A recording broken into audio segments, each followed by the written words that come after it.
And the model that really started to develop as I was pioneering and step by step, I realized DPC is the heartbeat of the direct care model. Everything goes through it, right? And it's the heartbeat, but then direct specialty care is where a lot of the cost is. You could say something like 80% of the cost, sorry, 80% of the care is DPC, 20% of the cost. These are just kind of hypothetical numbers. But in direct specialty care, it's 80% of the cost, 20% of the care. But they don't get to DSC unless you have DPC running all of the primary care and bringing primary care back to really right what it's supposed to be, which is a 30 or 60-minute visit and managing chronic conditions, low patient panels, etc. Not the 7-minute pull the plunger pinball referral machine that you get right what you get with the hospital systems.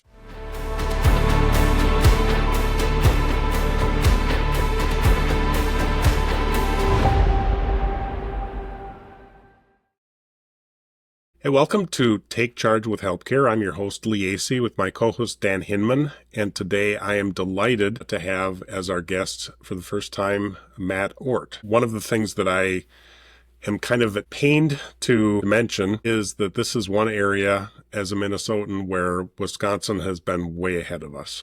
And the benefit of that is that because people like Matt have had such a great experience and have sort of proven that this all works, it makes it a lot easier for us who are bringing the revolution to our part of the world and to southern Minnesota in particular. It enables us to have a lot more credibility because they've actually worked out a lot of the kinks. So I first met Matt back in, it was about 2 years ago right now, a little bit earlier than that. He was in touch with me about some possibilities of the direct primary care practice that we had started in Rochester. And anyway, through some interactions and LinkedIn, and eventually I got to attend the Free Market Medical Association, where I found out that he was a really big deal, and he's even a bigger deal now. So Dan, I'd love to have you kind of probe a little bit and get some of Matt's background. We've done some things before together with him, but I think this is going to be a great couple of episodes. We're planning on breaking this into a couple because it's going to be a good conversation. Yeah, and Matt, so happy to have you with us today. Lee's spoken highly of you and haven't gotten to know you before, and so I'm really looking forward to hearing more about you. I know that you're a co-founder, you're an author, you're a presenter, you're clearly an entrepreneur in your thinking, so we're really excited to have you as part of this whole program today. And maybe we just start with your new role with the FMMA as executive director. Do you want to talk about that and kind of what some of your goals are there? Yeah, absolutely. Thanks, guys, for having me on. I was excited about this discussion today. I think it's going to be fun. Yeah, so I guess I'm the kind of person that I don't sit well. I don't know if that's necessarily a strength all the time because probably means I don't sleep well, but I get anxious. I sit down and do nothing and I think of 5 things I need to do. But what more honorable work than trying to help our country's healthcare woes right now?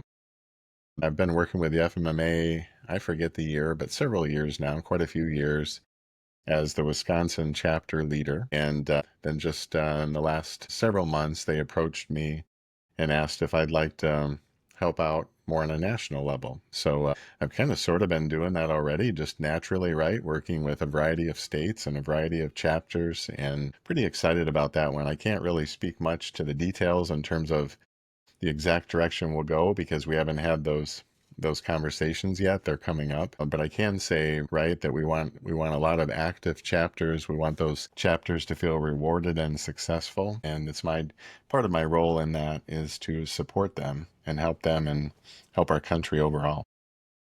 Well, I'll also just say that Matt is 100% responsible for the fact that I'm the chapter co-leader for Minnesota for the Free Market Medical Association because we were at the conference 2 years ago and he sort of posited the idea, said, hey, would you think about doing this? And yeah, kind of all the rest is history, I guess, as they say.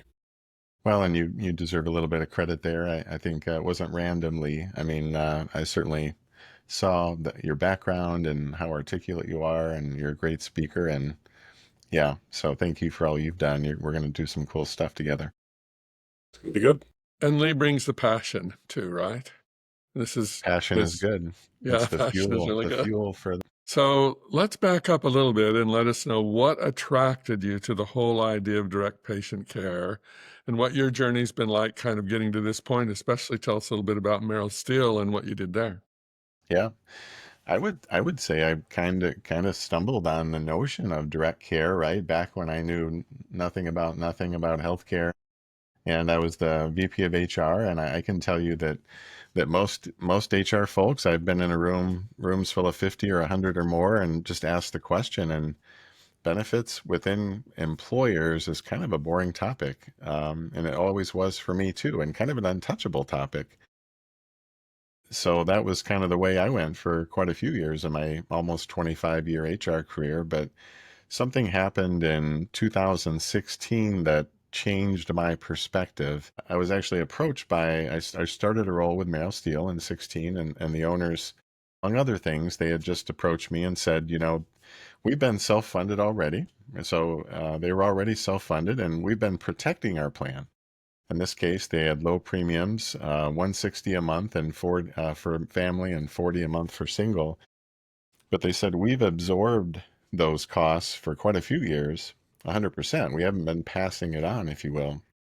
And they said we can't continue to do that. This is getting quite expensive. 10% increases on a $5.5 million spend. So the need was there, right? So if we wouldn't have acted, our plan would have unraveled like many employers have. And so that was really the spark for me interestingly, then I started asking a lot of questions, and I developed a passion for something that I didn't care a whole lot about, or at least I didn't think I could do anything about it. And so that was the kind of the start of my story, I guess, in this new career that I've somehow stumbled upon. And then the direct care side was our first step. So, right, I couldn't talk to you like I can today, having been through all that. I happened to get a voicemail from a colleague and friend that was about a minute long about a DPC, and I kept the voicemail, but I didn't call him back. And I was still trying to figure out what in the world we were going to do, right? And I ended up calling him back like 2 months later, and that was my introduction to DPC, which then sparked our whole journey after we started that. How did DPC fit into what Merrill Steel needed at the time? Yeah. So at the time, I had heard of it, I think, as many had, or at least the concept of on-site clinics, right, going way back to Briggs and Stratton or other really old stories. But we were big enough. So we were big enough, and we had a location in Wisconsin and a location in Springfield, Missouri. And I started thinking about an on-site clinic, and I was working closely. The owners were second generation at the time, two brothers and a sister. The sister was passionate about helping employees and their families. So I had someone next to me, Karen Rajak, she's passed now, but who was passionate about this and had the influence of an owner, right? And then when we talked to the brothers, of course, but she was kind of hand in hand with me. And so we had this whole second floor of this monstrous building that was originally built by Case way back. So this huge plant and then this huge office building. The whole second floor was just kind of filled with storage and desks, but it wasn't as big of a football field, but when you walked up there, that's kind of the impression you got. So as you imagine this size of this thing, well, we ended up renovating and renting out the second floor, but we carved out 1,800 square feet in the corner, which was straight up the stairs from the lobby for an on-site clinic. And so that was something, right? So we'd have it on site. Now you don't need on site. I want to be careful if anyone's listening. That's just one way to do it. Another way is near site. They're almost identical. But that's what we did. So we ended up renovating that. And then that was our very first step of probably 25 or 30 steps, some big, some small, in this journey to completely transform our health plan. And what benefits did you see from that? When we implemented this, we found the DPC company, which was an ER doctor, Alex Summers from Astia Health. They tried the market, and for a couple of years they were trying insurance. It wasn't working so well because they couldn't get paid and couldn't get paid in fair amounts. So we connected through that voicemail, and we put in this DPC clinic. Now I didn't know what to expect. I was really thinking, let's try it for a year, something like that, and let's evaluate and see what employees think of it and their families, see what the cost side looks like. Then we started promoting it, which was kind of my natural HR background. So we had them talk at like I forget, the Christmas party. I think we might even have had them at our end of our summer picnic. And just, we wanted to get them known and mixing with our employees and their families. We actually, so as we started to introduce the idea, we started to get before, so we had to get this state permit for construction. And I have a construction background, so I was the general contractor of this clinic kind of, and right, just to get it done at a reasonable cost. But we actually started getting requests before the clinic was done. I forget when it was done, something like February, give or take. We started the clinic in a conference room downstairs in like November, just because employees were like, "Hey, can we use this now?" And we're like, "The clinic isn't done." And then we thought, well, a conference room can work, right? As long as it's private. It's not exactly a facility, but a doctor can see a patient. Doctors go to patients' homes and all sorts of things. So we actually started early based on request. And then once the first quarter closed, and it was about 5 months later after all the numbers, right? But the CFO at the time, he was a veteran there. He had ran the benefits before I got there and did a pretty good job. About 20, he was there about 20, 25 years. But he came to me after the 5 months. It would have been something like May. I forget the exact dates, but he came in with a smile and he said, at the clinic, so we invested a 250,000 in this clinic, 150 for the renovation and 100 for TVs and desks and so forth. So 250. He said, we've already gotten our money back and then some. And so it was interesting.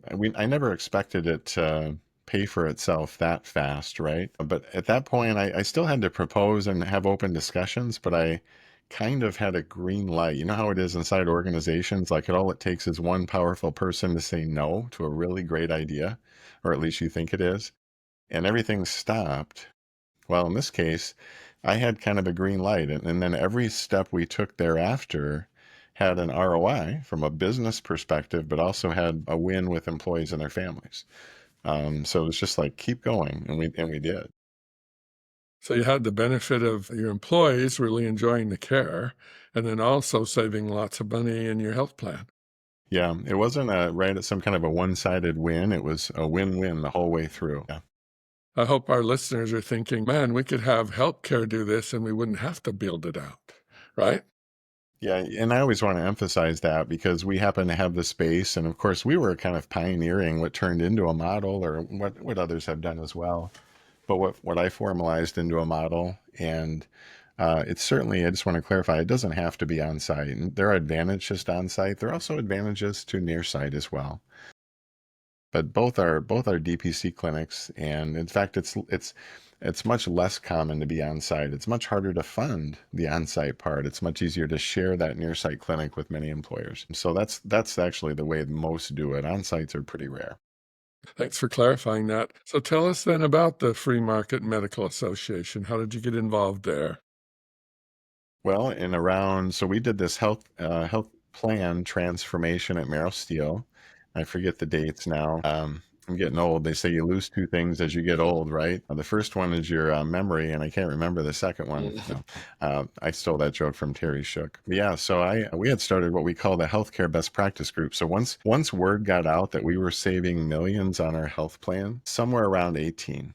So we had done this now a couple years and we were already starting to save, and there was a lot left to do yet. The phones, so we started to win awards. I'd won the kind of a SHRM award and different things. And the phone started to ring. And it's like, Matt, how'd you do it? Matt, how'd you do it? Can you show me? Matt, how'd you do it? And I'm like, man, I can't spend that much time. And that, because the answers were never short too, right? As you guys well know, I always joked, and the answer to that, my response was, what are you doing the next 4 hours, right? Like, I can't just tell you this in like 5 minutes, but I wanted to help. So we started what we call the healthcare best practice group. And there were, I think, 4 people in the first meeting. And then today, that's over 20 something, 20 some thousand. It's crazy. Of course, we lost our intimacy. It's just an email list, really. But that was the spark of it. So I was doing that a couple years, and then I learned about Surgery Center of Oklahoma after we started to do DPC. Then we learned about direct specialty care. We started sending hip replacements to Oklahoma. Doesn't sound very convenient, right? We'd fly him first class with a companion, but you got to come back with a new hip and go through the airport and so forth. But people were doing it because we were incentivizing it because the plan was saving ridiculous money, 50, 60, 70, 80,000 every surgery. So we could afford to give it to the patients and actually incentivize them to go. But that was my introduction. Then once I got to know Keith a little bit, went down and toured SCO, then I learned about the FMMA, and I thought, they have chapter leaders. I'm kind of doing this already. I just don't call it the FMMA. I call it Healthcare Best Practice Group. So I had reached out to them and I said, what do you think? Maybe I should just be a chapter leader. And they said Dr. Brian Erdman is already a chapter leader. He would probably welcome the help. Usually we like 2 people anyway, when possible. So I forget. They had reached out and I said, I believe if I recall, I had known Brian already. And so I called him and he's like, that would be awesome. And so we ended up being the chapter leaders together. And so that was how I got connected with FMMA. And tell us a little bit about what that organization is about, what it's for, how it could benefit employers or patients. Yeah, I think it's really maybe in its simplicity about buyer and seller. And so interesting thing is I don't have a business really, or I'm very entrepreneurial, or even an economics background. I think I had 1 class in economics, 101 or something. But that is really the foundation of this model. So we say the buyer, we're talking about the commercial side, so commercial healthcare. Half of it's the government, so that's half. The other half of Americans are covered on commercial healthcare plans, employer plans. And so we're talking about a huge market for that. So the buyers in that case then are employers, about 80%, and employees, about 20%, and their families. And then the seller side, right, when we're talking free market economics, the sellers are physicians. Now, it could be hospital systems, or we could say direct care, right, DPC or DSC. And the model that really started to develop as I was pioneering and step by step by step, I realized DPC is the heartbeat of the direct care model. Everything goes through it, right? And it's the heartbeat, but then direct specialty care is where a lot of the cost is. You could say something like 80% of the cost, 80% of the care is DPC, 20% of the cost. These are just kind of hypothetical numbers. But in direct specialty care, it's 80% of the cost, 20% of the care. But they don't get to DSC unless you have DPC running all of the primary care and bringing primary care back to really, right, what it's supposed to be, which is a 30 or 60-minute visit and managing chronic conditions, low patient panels, etc. Not the 7-minute pull the plunger pinball referral machine that you get, right, what you get with the hospital systems. Lee, how does what Matt's saying fit in with HELPcare? Yeah, well, I mean, what Matt says is just exactly right about 80% of the care is able to be delivered through primary care, at least properly conceived. Too often in the regular healthcare system, there's just a bias toward referral. Like if somebody has something showing up on their skin, we're going to refer you to dermatology, even though we could deal with it right now. And so in direct primary care, it's a broader scope of what gets included in that amount of care, but it isn't that expensive. I mean, really, our memberships, our top level membership is around $150 a month. Okay, and if you compare that to what a total health insurance plan is, for someone my age, it's around $2,000 a month for my wife and me. Okay, and so the specialty care and the specialty medications and other elements like that are the things that really, really drive up the cost. But as Matt said, if you don't have good primary care and the direct primary care model at the front end, once you get into the hospital systems, it's just almost impossible to not do that higher cost kind of specialty care. Yeah. So that's where, from our perspective, when I met folks like Matt, a couple of years ago now, the ability to connect what we're doing with HELPcare Clinic with a broader ecosystem, where you say, here are people that are solving the problems that we can't solve. We can do like 80% of the care, but there's that 20% that's so much more expensive. We have to find good ways to protect employers and the patients from that excessive expense. Yeah.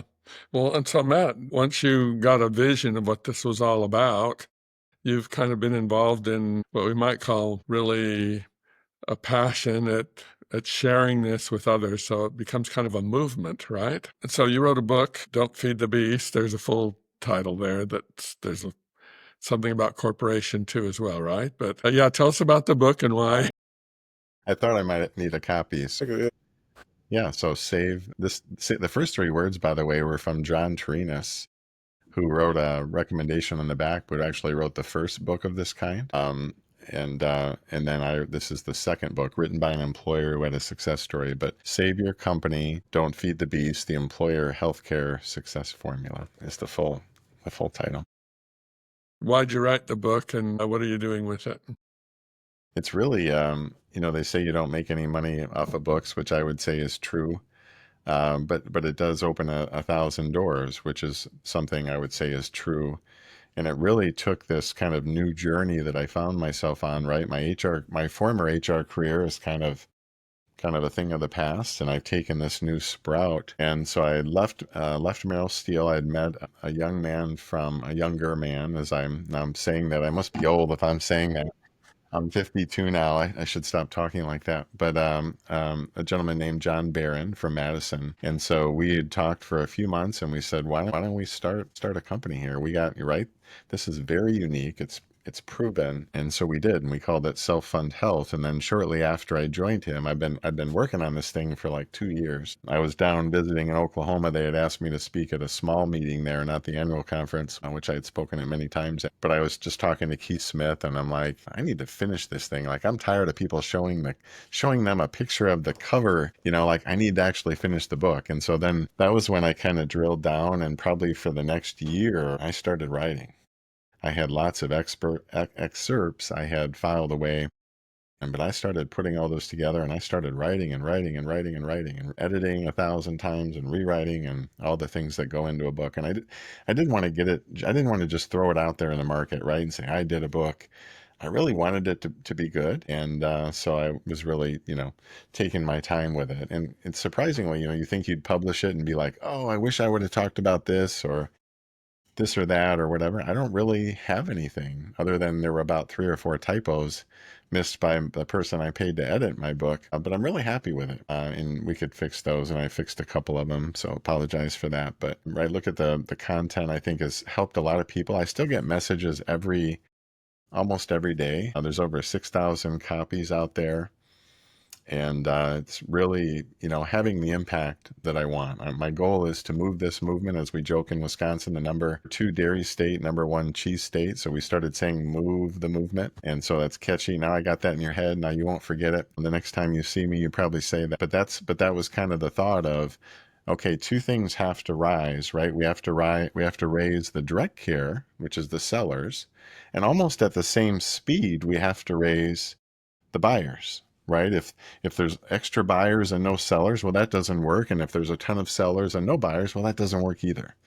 And so somehow, like in my head, right, we had to raise this up. And then the doctors talk about jumping into action. We had 15. There was an article from a Madison paper in 2020. We had 15 DPCs in the whole state. And 4 years later, in 2024, I had counted 131, I think it was at the time. So the doctors jumped, and it shows how frustrated they are, jumped into action. They're still growing today. I would meet them all over. I'd go speak in Denver, and I met the newest one there last year. And so, yeah, in fact, the book brought me to, it's still counting, but now over 40 cities and speaking. And so And that's pretty one of fun. those cities was Yeah, Rochester, Minnesota. We held that's an right. event with you a year ago in June, and appreciated you keynoting that for us. And it really is correct. I mean, we need to let both the buyers and the sellers know that there's this opportunity, and there is that chicken and egg kind of thing that we have to get through. And so I think it's helpful to have tools like this and the stories that we're able to tell about, like the results that you got at Merrill Steel and what you've gotten with some others as these have gone along, to be able to help employers understand that, wow, there's a big opportunity here. And then if we can get some of those anchor tenants, so to speak, in a direct primary care practice, then that can make it available to the broader community. And that's really the model that we're shooting for here. Yeah, and I like to get just a quick point here. I think it's important to understand something and detach from something. You never go to something new, by the way, until you detach from the old. There's a change management nugget. But, my first thought, even at Merrill Steel, was, how do I find a solution within the box, right? Like, I'm not trying to do transformational change. The smaller change, the better. I just need a solution. And like many, I found, right, that the solution wasn't in the box. And there's still a lot of people saying, someday never happens, by the way, unless you make it happen, but someday someone will fix this. And so we start to realize who's winning and who's losing. Big insurance, big hospital systems, and big broker houses are winning. And I find it incredibly ironic that the two biggest losers in this game are the two entities that are actually required for healthcare, the patient and the doctor.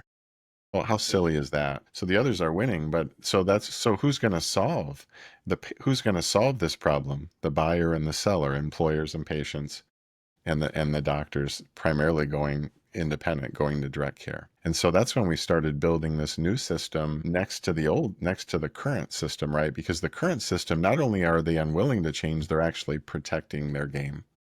They won't let you change their game.